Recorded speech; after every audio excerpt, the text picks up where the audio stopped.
जल्दी से घर आओ यार, तुम लोगों का वेट करते करते तो बोर हो गई मैं। डेजी ने अपने घर पर क्रिसमस पार्टी होस्ट की थी और बहुत देर से वो अपने दोस्तों का इंतजार करते करते बोर हो गई थी। थोड़ी देर बाद उसके 4 दोस्त कैरोलिन, रिबेका, जॉन और एरिक फाइनली उसके घर आ गए। वो सब क्रिसमस थीम के अकॉर्डिंग ही तैयार होकर आए थे और अपने अपने हाथ में डेजी के लिए क्रिसमस गिफ्ट भी लेकर आए थे। सीरियसली गाइस, टाइम देखा है? पता भी है कितनी देर लगा दी तुम लोगों ने?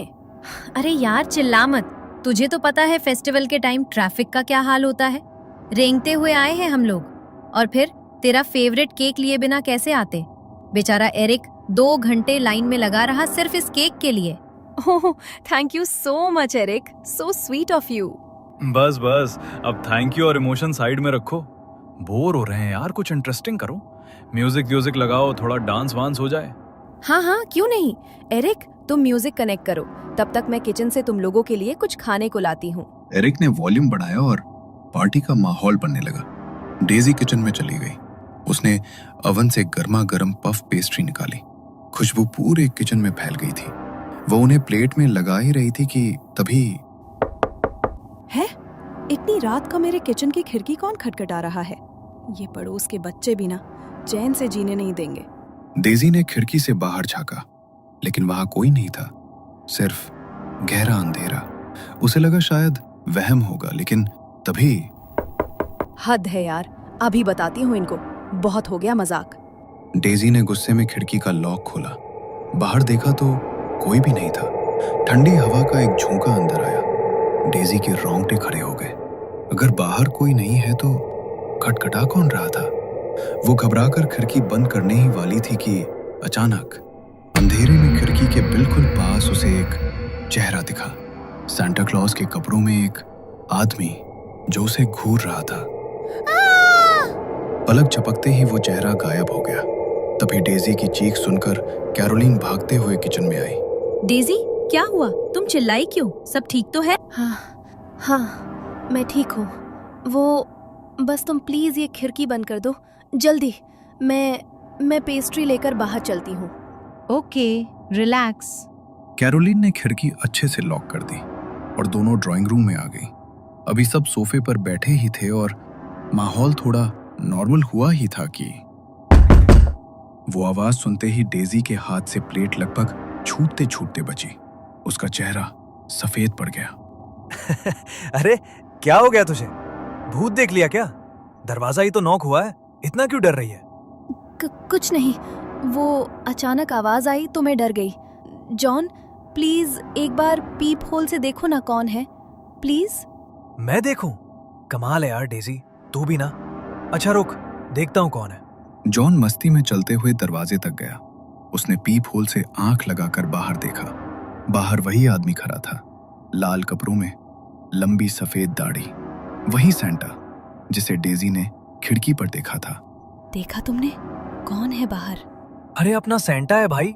लगता है रास्ता भटक गया है या हमारे साथ पार्टी करना चाहता है। रुको, इसे भी अंदर बुला लेते हैं, महफिल जम जाएगी। क्या? सैंटा? नहीं जॉन, खबरदार जो दरवाजा खोला। जॉन प्लीज नहीं। लेकिन डेजी की चेतावनी जॉन के कानों तक पहुंचने से पहले ही उसने कुंडी घुमा दी। दरवाजा खुलते ही वो सैंटा बिना पूछे सीधा अंदर आ गया और इत्मीनान से सोफे पर जाकर बैठ गया, जैसे ये उसी का घर हो। Merry Christmas, merry Christmas. अरे वाह, इस पार्टी में मेरी ही कमी थी क्या? लो जी, सांता आ गया। अब बताओ, सांता के बिना भला क्रिसमस की पार्टी पूरी कैसे हो सकती है ना? बाकी सब तो ऐसे चिल थे जैसे कोई पुराना जिगरी दोस्त आया हो, लेकिन डेजी, उसकी तो जान हलक में अटकी हुई थी। वो सांता उसे ऐसे घूर रहा था जैसे शिकार को ताड़ रहा हो। डेजी के दिमाग में बार बार वही खिड़की वाला सीन फ्लैश हो रहा था। क्या बात है डेजी, चेहरे का रंग क्यों उड़ा हुआ है? तुम्हें देखकर तो लग रहा है जैसे तुमने कोई भूत देख लिया हो। 1 मिनट ब्रो, हमने तो अभी अपना इंट्रोडक्शन भी नहीं दिया। तुम्हें इसका नाम कैसे पता? मुझे सिर्फ डेजी का नहीं, तुम सबकी कुंडली पता है। शायद तुम लोग भी मुझे जानते हो, या शायद मैं कोई बहरूपिया हूँ। ओहो बस कर यार, मुझे पक्का यकीन है तू हमारे कॉलेज का ही कोई बंदा है। ये सस्पेंस वाला ड्रामा बंद कर। हम नहीं डरने वाले तेरी इन डरावनी बातों से, समझे बच्चू? तुम समझदार लगती हो। अफसोस हर कोई तुम्हारे जितना लकी नहीं होता। ज्ञान मत बांट मिस्टर सैंटा। तू ये बता गिफ्ट लाया है या नहीं? अब सैंटा से मिले हैं तो बिना गिफ्ट लिए तो मैं तुझे जाने नहीं दूंगी। गिफ्ट तो सबके लिए है, लेकिन डेजी के लिए कुछ स्पेशल है। डेजी, तुम अपना गिफ्ट अभी नहीं, सबके जाने के बाद अकेले में खोलना। मैं नहीं चाहता मेरा दिया हुआ तोहफा तुम सबके साथ शेयर करो। क्या? लेकिन क्यों? मेरे लिए स्पेशल क्यों?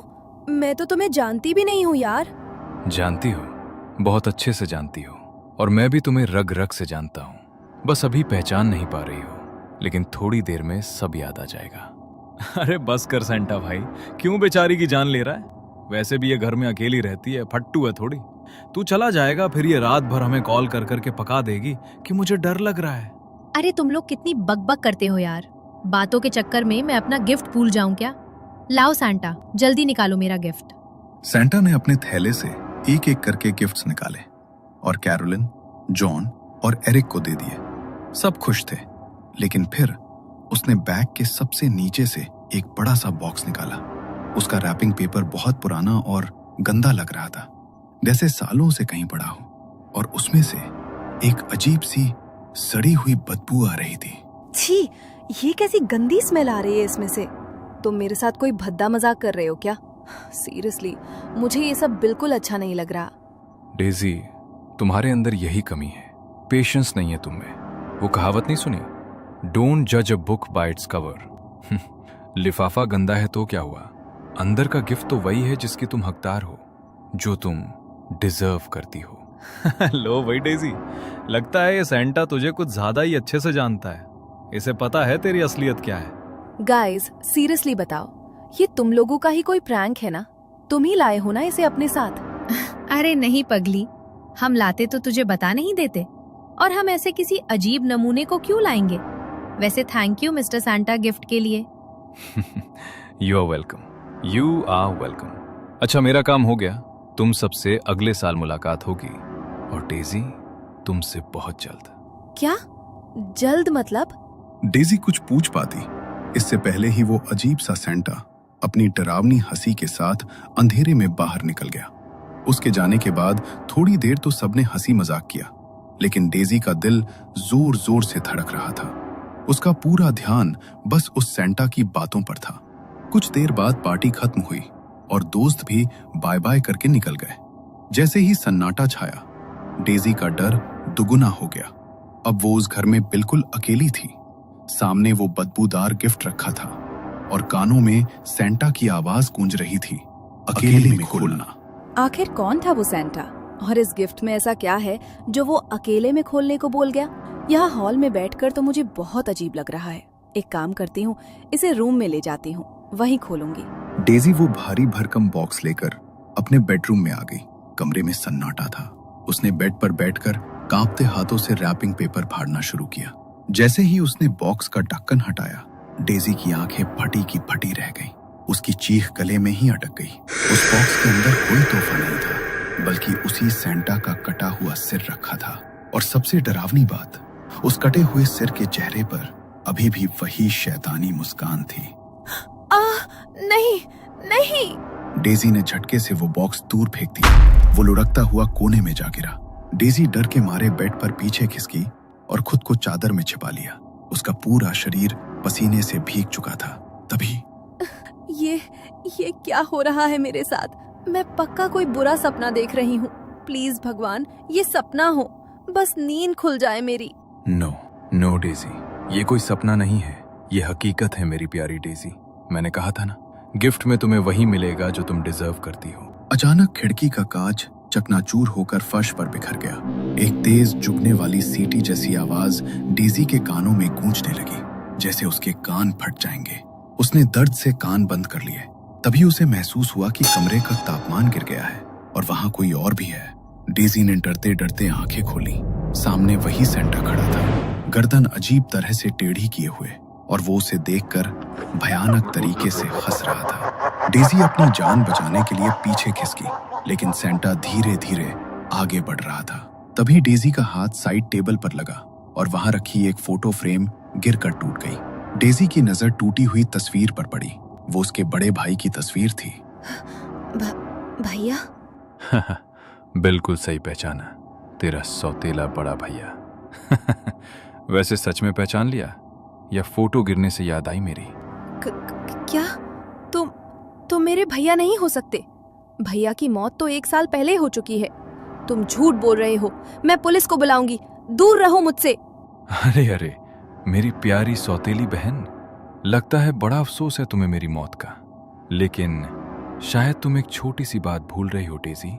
मुझे मारने वाला कोई और नहीं, तुम ही थी। याददाश्त कमजोर हो गई है क्या? या याद दिलाऊं पिछले क्रिसमस की रात? देखो, बस बहुत हो गया। मैं नहीं जानती तुम क्या बकवास कर रहे हो। मैं अपने भाई को क्यों मारूंगी? मैं बहुत प्यार करती थी उनसे। झूठ, प्यार नहीं, तुम्हें सिर्फ प्रॉपर्टी से प्यार था।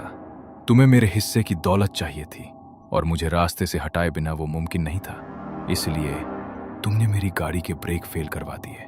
तुमने जानबूझकर मुझे उस पहाड़ी वाले रास्ते पर भेजा ताकि मेरा एक्सीडेंट हो जाए और मैं खाई में गिर जाऊं। और वही हुआ। मैं तड़प तड़प कर मर गया और तुम यहां मेरी प्रॉपर्टी पर ऐश कर रही हो। सैंटा की आंखें अब अंगारों की तरह लाल हो चुकी थी। अब मुझे अपनी प्यारी बहन की बहुत याद आ रही है डेजी। मैं वहां अकेला बोर हो गया हूं, इसलिए अब तुम मेरे साथ चलोगी। नहीं नहीं भैया, प्लीज मुझे माफ कर दो। मुझसे बहुत बड़ी गलती हो गई थी। लालच ने मुझे अंधा कर दिया था। मैं बहुत शर्मिंदा हूँ। भैया प्लीज मुझे मत मारो, मुझे छोड़ दो। देखो तो जरा, कितनी मासूम लग रही हो तुम। लेकिन डेजी, जितनी अच्छी तुम हो उतना अच्छा मैं नहीं बन पाऊंगा। मेरा इंसाफ मैं खुद करूंगा। अचानक पूरा कमरा हिलने लगा, जैसे भूकंप आ गया हो। चीजें हवा में उड़ने लगी। सैंटा ने अपने दोनों हाथ आगे बढ़ाए और डेजी की गर्दन पकड़ ली। भैया? सैंटा की पकड़ लोहे जैसी मजबूत थी। डेजी के पैर हवा में झूलने लगे। उसका चेहरा नीला पड़ने लगा। आंखें बाहर को उभर आई। वो बचने के लिए हाथ पैर मारती रही, लेकिन उस अदृश्य ताकत के आगे वो बेबस थी। कुछ ही पलों में सब शांत हो गया। डेजी का बेजान शरीर जमीन पर धड़ाम से गिर पड़ा। कमरे में अब गहरा सन्नाटा था। पिछले साल इसी रात उसने लालच के लिए अपने सौतेले भाई का खून बहाया था और आज ठीक 1 साल बाद उसी भाई ने अपना हिसाब चुकता कर लिया। बदला पूरा हुआ और शायद अब उस भटकती हुई आत्मा को हमेशा के लिए शांति मिल गई थी।